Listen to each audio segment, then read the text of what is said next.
दो किसानों की कहानी। दोस्तों, आज हम आपको दो किसानों की कहानी बताते हैं जिनमें एक किसान को हमेशा परमात्मा से कुछ ना कुछ शिकायत रहती थी, जबकि दूसरा किसान भगवान को हर बात के लिए धन्यवाद देता था। पुराने समय की बात है, किसी गांव में दो किसान रहते थे। दोनों बड़े गरीब। उनके पास बहुत थोड़ी जमीन थी जिस पर खेती करके अपना व अपने परिवार का गुजारा करते थे। समय गुजरा और उन दोनों की मृत्यु एक साथ ही हुई। दोनों को यमराज के पास ले जाया गया। यमराज ने पूछा, बताओ कि तुम्हारे इस जीवन में क्या कमी थी और तुम्हें क्या बनाकर पुनः इस संसार में भेजा जाए। पहला किसान क्रोध से बोला, प्रभु, आपने इस जन्म में मुझे बहुत ही घटिया जिंदगी दी। कुछ भी नहीं दिया मुझे। पूरा जीवन मैंने खेतों में बैल की भांति काम किया। जो थोड़ा बहुत कमाया भी वह पेट भरने में ही खर्च हो गया। ना तो मैंने और न ही मेरे परिवार ने अच्छे वस्त्र पहने और न ही अच्छा खाना खाया। यह सुनकर यमराज कुछ समय मौन रहे, फिर पुनः बोले, तो अब तुम क्या चाहते हो। इस पर किसान बोला, कुछ ऐसा कीजिए कि मेरे चारों ओर से पैसे ही पैसे बरसे, परंतु मुझे किसी को कुछ न देना पड़े। प्रभु बोले, तथास्तु। यमराज ने दूसरे किसान से पूछा, तुम्हारी क्या इच्छा है? क्या तुम्हें भी मुझसे शिकायत है? किसान बोला, नहीं प्रभु, मुझे आपसे कोई शिकायत नहीं है।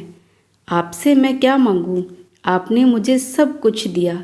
2 हाथ, पैर, खेती करके अन्न उगाने के लिए जमीन, भूख लगने पर भोजन, तन ढकने को पर्याप्त मात्रा में वस्त्र। सिर्फ एक कमी लगी मुझे अपने जीवन में कि सीमित मात्रा में अन्न धन होने के कारण मैं अपने द्वार पर आए भूखे व जरूरतमंद लोगों की सहायता नहीं कर सका। कुछ ऐसा कीजिए कि अब जो जन्म मिले तो यदि कोई भूखा व्यक्ति मेरे घर आए, मैं उसकी खूब मन से सेवा सहायता कर सकूं। यमराज उसकी बात सुनकर प्रसन्न हुए और बोले, तथास्तु। दोनों किसानों को पुनः उसी गांव में जन्म मिला। समय बीता, दोनों बड़े हुए। पहला किसान जिसने अपने चारों ओर धन की और किसी को कुछ न देने की कामना की थी, वह उस गांव का सबसे बड़ा भिखारी बना। हर कोई उसकी झोली में धन डालता, किंतु उसे किसी को कुछ भी न देना पड़ता। दूसरा किसान उस गांव का बड़ा धनी एवं धर्मात्मा व्यक्ति बना। कोई भी उसके द्वार से खाली हाथ न जाता।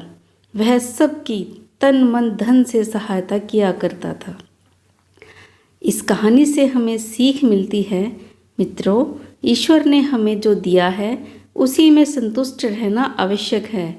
अक्सर देखते हैं कि हमें हमेशा भगवान से शिकायत रहती है कि हमें यह नहीं दिया, वह नहीं दिया। अगर हम थोड़ा रुककर यह सोचें कि उस दयालु परमात्मा ने हमें कितना कुछ दिया है, तो हम सिर्फ उसका धन्यवाद ही देंगे। दूसरों की उन्नति को देखकर दुखी होने के कारण हम उन संसाधनों का भी ठीक प्रकार से आनंद नहीं उठा पाते जो हमारे पास हैं। दृष्टिकोण के 2 पहलू होते हैं, सकारात्मक एवं नकारात्मक।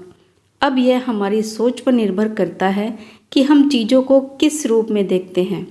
हमें चाहिए कि अच्छा जीवन जीने के लिए अपनी सोच अच्छी बनाएं, कमियां ना निकालें, बल्कि जो कुछ भी हमारे पास है उसका आनंद लें और दूसरों के प्रति सेवा भाव रखें। तो दोस्तों, कैसी लगी आपको ये कहानी? कमेंट करके ज़रूर बताएं। पसंद आई हो तो वीडियो को लाइक, शेयर और सब्सक्राइब जरूर करें। मिलते हैं एक और ऐसी ही शिक्षाप्रद कहानी के साथ। तब तक के लिए जय माता दी।